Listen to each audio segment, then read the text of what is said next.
हर हर महादेव। ओम नमः शिवाय। भक्ति सागर 1260 राधे चैनल में आप सभी भक्तों का स्वागत है। श्रावण माहात्म्य 20वां अध्याय का महत्व, इसे पूरा सुनना भक्त, ज़्यादा से ज़्यादा शेयर करना, लाइक शेयर सब्सक्राइब जरूर करना, कमेंट में हर हर महादेव अवश्य लिखना। ओम नमः शिवाय। ओम नमः शिवाय। हर हर भोले नमः शिवाय। श्रावण मास में त्रयोदशी और चतुर्दशी को किए जाने वाले कृत्यों का वर्णन ईश्वर बोले, हे सनत कुमार, अब मैं आपके समक्ष त्रयोदशी तिथि का कृत्य कहता हूँ। इस दिन 16 उपचारों से कामदेव का पूजन करना चाहिए।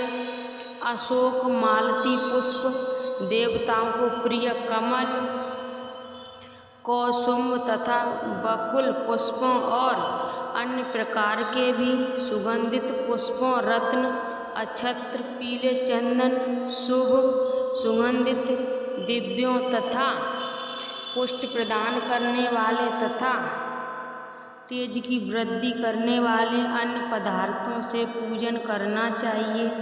नैवेद्य और मुख के लिए रोचक तंबूल अर्पित करना चाहिए। तंबूल पान में चिकनी उत्तम सुपारी, खैर, चूना, सावित्री, जायफल, लवंग, इलायची, नारियल, केल, बीज के छोटे छोटे टुकड़े, सोने तथा चांदी के पात्र, कपूर और केसर, इन पदार्थों को मिलाना चाहिए। मगध देश में उत्पन्न होने वाले श्रेवर्ण पके हुए पुराने 6 तथा रसमय तंबूल सवरासुर के शस्त्र कामदेव की प्रसन्नता के लिए अर्पित करना चाहिए। उसके बाद मोम से बनाई गई बत्तियों से कामदेव का नीराजन करें और उन पुष्पांजलि प्रदान करें। इसके बाद उनके नामों से प्रार्थना करें, जो इस प्रकार से है: समस्त उपमानों से सुंदर तथा भगवान का पुत्र प्रद्युम्न, मीनकेतन, कदर्म, अंगद, ममथ, मार, कामाम, संभूत, छस, केतु और मनोभव कस्तूरी से सुशोभित, जिनका वस्य स्थल अलंगिन के चिन्हों से अलकृत है। हे पुष्प धनवन, हे सवरासुर के शस्त्र, हे केशुमेश्वर, हे रतिपति, हे मकर ध्वज, हे पंचेश, हे मंदन, हे समर, हे सुंदर, हे देवताओं की सिद्धि के लिए आप शिव के द्वारा दुध हो गए हैं। उसी कार्य से आप परोपकार और मर्यादा कहे जाते हैं। आपके दिग्विजय करने से बसंत और सहायता निमित्त मात्र है। इंद्र दिन रात आपका मनोरंजन करने में लगे रहते हैं, क्योंकि अपने पद से युक्त होने की शंका में वे तपस्वियों से भयभीत रहते हैं। आपके अतिरिक्त छठ मना वाला कौन है, जो शिव जी से विरोध कर सकता है? परम ब्रह्मानंद के समान आनंद देने वाला आपके अतिरिक्त दूसरा कौन है? तथा महामोह की सेनाओं में आपके समान तेजस्वी कौन है? अनिरुद्ध के स्वामी और मलयगिरी पर उत्पन्न चंदन तथा अगरु से सुवासित विग्रह वाले जो देवेश कृष्ण पुत्र हैं, वह आप ही हैं। हे सरकतकालीन चंद्रमा के उत्तम मित्र, हे जगत की सृष्टि के कारण, जगत पर विजय के समय दक्षिण दिशा तथा पवन देव आपके सहायक थे। हे नाथ, आपका अस्त्र महान निफल न होने वाला, अत्यंत दूर तक जाने वाला, मर्म स्थल का छेदन करने वाला, करुणा शून्य तथा प्रतिकार रहित है। सुना गया है कि वह अत्यंत कोमल होते हुए भी महान क्षोभ करने वाला और अपने तुल्य पदार्थ को भी दर्शन मात्र से ही शुभेच्छित करने वाला है। जगत पर विजय करने में सहायक होने से प्रवृत्ति ही आपका मुख्य अलंकार है। हे प्रभु, आपने सभी श्रेष्ठ देवताओं को उपहास के योग्य बना दिया, क्योंकि ब्रह्मा जी अपनी पुत्री में काम सक्त हो गए, विष्णु जी वृंदा में अनुरक्त कहे गए और शिव जी पर स्त्री के कारण अस्तप्रस्त हो गए।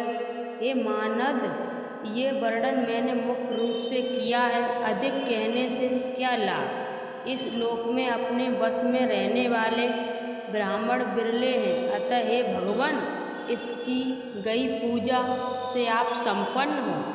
श्रावण मास में शुक्ल पक्ष की त्रयोदशी तिथि के दिन पूजा करके कामदेव प्रवृत्ति मार्ग के विषय शक्ति व्यक्ति को अत्यधिक पराक्रम तथा शक्ति करने हैं और निवृत्ति मार्ग में संलग्न व्यक्ति से अपने विराकार को हर लेते हैं। श्रावण मास में शुक्ल पक्ष की त्रयोदशी तिथि में अपनी पूजा के द्वारा संतुष्ट होकर ये कामदेव सकाम पुरुष को अनेक प्रकार के अलंकारों से भूषित तथा मनोरम स्त्रियां प्रदान करते हैं और शीघ्र जीवी गुणों से संपन्न सुख देने वाले तथा श्रेष्ठ वंश परंपरा वाले अनेक पुत्र देते हैं। हे मानद, त्रयोदशी तिथि का जो शुभ कृत्य है उसे मैंने कह दिया। अब चतुर्दशी तिथि में जो करना चाहिए उसे सुनिए। अष्टमी को देवी का पवित्रारोपण करने को मैंने आपसे कहा है, वह यदि उस दिन न किया गया हो तो चतुर्दशी के दिन पवित्र कारण कराएं। चतुर्दशी तिथि को त्रिनेत्र शिव को पवित्र अर्पण करना चाहिए। इसमें पवित्रक धारण कराने की विधि देवी तथा विष्णु जी की पवित्रक विधि के समान ही है। केवल प्रार्थना तथा नाम आदि में अंतर कर लेना चाहिए। शैव आगम तथा जावाल आदि ग्रंथों में इसकी जो विधि है उसी को मैंने कहा है। विकल्प से उसमें जो कुछ विशेष है उसे मैं आपको बताता हूँ। 11 अथवा 48 अथवा 50 तारों का समान ग्रंथ तथा समान अंतराल वाला पवित्र बनाना चाहिए।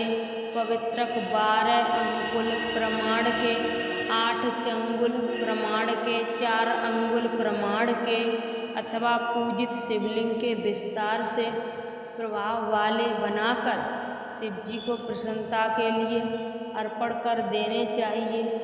विधि पहले बताई गई है, फल आदि पहले कह चुके। जो इस व्रत को करता है वह कैलाश लोक प्राप्त करता है। हे वत्स, मैंने ये सब आपसे कह दिया, अब आप और क्या सुनना चाहते हैं। श्रावण मास का 20वां अध्याय समाप्त। बोलिए भोलेनाथ की जय। हर हर महादेव। श्रावण मास के 21वां अध्याय का महत्व। श्रावण पूर्णिमा पर किए जाने वाले कृत्यों का संक्षिप्त वर्णन तथा रक्षाबंधन की कथा। सनत कुमार बोले, हे दयानिधे, कृपा करके आप पूर्णमासी व्रत की विधि कहिए, क्योंकि हे स्वामिन इसका महात्मा सुनने वाले की स्वच्छेड़ा बढ़ती है। ईश्वर बोले, हे सनत कुमार, इस श्रावण मास में पूर्णिमा तिथि को उत्सर्जन तथा उपाकर्म संपन्न होते हैं। पोष के पूर्णिमा तथा माह की पूर्णिमा तिथि उत्सर्जन कृत्य के लिए होती है अथवा उत्सर्जन कृत्य हेतु पोष की प्रतिपदा अथवा माह की प्रतिपदा तिथि विहित है अथवा रोहिणी नामक नक्षत्र उत्सर्जन कृत्य के लिए प्रसक्त होता है अथवा अन्य कालों में भी अपनी अपनी शाखा के अनुसार उत्सर्जन तथा उमा कर्म दोनों का साथ साथ करना उचित माना गया है। अतः श्रावण मास की पूर्णिमा को उत्सर्जन कृत्य प्रशस्त होता है। साथ ही त्रैवेदिक के लिए उमा कर्म हेतु श्रवण नक्षत्र होना चाहिए। चतुर्दशी पूर्णिमा अथवा प्रतिपदा तिथि में जिस दिन श्रावण नक्षत्र हो उसी दिन त्रैवेदिकों को उपाकर्म करना चाहिए। यजुर्वेदिकों का उपाकर्म पूर्णिमा में और सामवेदियों का उपाकर्म हस्त नक्षत्र में होना चाहिए। शुक्र तथा गुरु के अस्त काल में भी सुखपूर्वक उमा कर्म करना चाहिए, किंतु इस काल में इसका प्रारंभ पहले नहीं होना चाहिए, ऐसा शास्त्रविदों का मानना है। ग्रहण तथा सक्रांत के दूषित काल के अनंतर ही इसे करना चाहिए। हस्त नक्षत्र युक्त पंचमी तिथि में अथवा भाद्रपक्ष पूर्णिमा तिथि में उपाकर्म करें। अपने अपने ग्रह सूत्र के अनुसार उत्सर्जन तथा उपाकर्म करें। अधिक मास आने पर इसे शुद्ध मास में करना चाहिए। ये दोनों कर्म आवश्यक हैं, अतः प्रत्येक वर्ष इन्हें नियम पूर्वक करना चाहिए। उपाकर्म की समाप्ति पर दिव्य जातियों के विद्यमान रहने पर स्त्रियों को सभादीप नैवेद्य करना चाहिए। इस दीपक को आचार्य ग्रहण करें या किसी अन्य ब्राह्मण को प्रदान कर दें। दीप की विधि इस प्रकार है। स्वर्ण, चांदी अथवा तांबे के पात्र में सेर भर गेहूँ भरकर गेहूँ के आटे का दीपक बनाकर उसमें उस दीपक को जलाएं। वह दीपक घी से अथवा तेल से भरा हो और 3 बत्तियों से युक्त हो। दक्षिणा तथा तांबूल सहित उस दीपक को ब्राह्मण को अर्पण कर दें। दीपक की तथा विप्र की विधिवत पूजा करके निम्न मंत्र बोलें। सदक्षिण तंबूल सवादीपोय मुक्तम अर्पितो देवदेव सह मम संतु मनोरथा। दक्षिणा तथा तंबूल से युक्त उस उत्तम सवादीप मैंने देवदेव को निवेदित किया है। मेरे मनोरथ अब पूर्ण हो। सवादीप प्रदान करने से पुत्र पौत्र आदि से युक्त कुल उज्ज्वलता को प्राप्त होता है और यश के साथ निरंतर बढ़ता है। इसे करने वाली स्त्री दूसरे जन्म में देवांगनाओं के समान रूप प्राप्त करती हैं। वह स्त्री सौभाग्यवती हो जाती है और अपने पति की अत्यधिक प्रिय पात्र होती है। इस प्रकार 5 वर्ष तक इसे करने के पश्चात उद्यापन करना चाहिए और अपने सामर्थ्य के अनुसार भक्ति पूर्वक दक्षिणा देनी चाहिए। हे सनत कुमार, ये मैंने आपसे सवादीप का शुभ महात्म्य कह दिया। उसी रात्र में श्रावण कर्म का करना बताया गया है। उसके बाद वहीं पर सर्व बल की जाती है। अपना अपना ग्रह सूत्र देकर ये दोनों ही कृत्य करने चाहिए। हयग्रीव का अवतार उसी दिन में कहा गया है। अतः इस तिथि पर हयग्रीव जयंती का महोत्सव मनाना चाहिए। उनकी उपासना करने वालों के लिए ये उत्तम नित्य करना बताया गया है। श्रावण पूर्णिमा के दिन श्रवण नक्षत्र में भगवान श्री हरि हयग्रीव के रूप में प्रकट हुए और सर्वप्रथम उन्होंने सभी पापों को नाश करने वाले सामवेद का गान किया। उन्होंने सिंधु और विस्तृता नदियों के संगम स्नान में श्रवण नक्षत्र में जन्म लिया था। अतः श्रावणी के दिन वहाँ स्नान करना सभी मनोरथ को पूर्ण करने वाला होता है। उस दिन बड़ा श्राडग, धनुष, चक्र तथा गदा धारण करने वाले विष्णु की विधिवत पूजा करें। इसके बाद सामगान का श्रावण करें। ब्राह्मणों की हर प्रकार से पूजा करें और अपने बांधवों के साथ वहाँ क्रीड़ा करें तथा भोजन करें। स्त्रियों को चाहिए कि उत्तम पति प्राप्त करने उद्देश्य के जल क्रीड़ा करें। उस दिन अपने अपने देश में तथा घर में इस महोत्सव को मनाना चाहिए तथा हयग्रीव की पूजा करनी चाहिए और उनके मंत्र का जप करना चाहिए। ये मंत्र इस प्रकार हैं। आदि में प्रणव तथा उसके बाद नम शब्द लगाकर बाद में भगवते धर्माय जोड़कर उसके भी बाद आत्मविरोधन शब्द की चतुर्थी विभक्ति आत्मविरोधनाय लगाना चाहिए। पुनः अंत में नम शब्द प्रयुक्त करने से 18 अक्षरों वाला ओम नमो भगवते धर्माय आत्मविशोधनाय नमः मंत्र बनता है। ये मंत्र सभी सिद्धियां प्रदान करने वाला और 6 प्रयोगों को सिद्ध करने वाला है। इस मंत्र का पुरस्चरण 18 लाख अथवा 18,000 जप का, कलयुग में इसका पुरस्चरण इससे भी 4 गुना जप से होना चाहिए। इस प्रकार करने से हयग्रीव प्रसन्न होकर उत्तम वांछित फल प्रदान करते हैं। इसी पूर्णिमा के दिन रक्षाबंधन मनाया जाता है जो सभी रोगों को दूर करने वाला है तथा सभी अशुभों का नाश करने वाला है। हे मुनि श्रेष्ठ, इसी प्रसंग में एक प्राचीन इतिहास सुनिए। इंद्र की विजय प्राप्ति के लिए इंद्राणियों ने जो किया था उसे मैं बता रहा हूँ। पूर्व काल में 12 वर्षों तक देवासुर संग्राम होता रहा। तब इंद्र को थका हुआ देखकर देवी इंद्राणी ने उन सुरेंद्र से कहा, हे देव, आज चतुर्दशी का दिन है, प्रातः होने पर सब ठीक हो जाएगा। मैं रक्षाबंधन अनुष्ठान करूंगी, उससे आप अजय हो जाएंगे।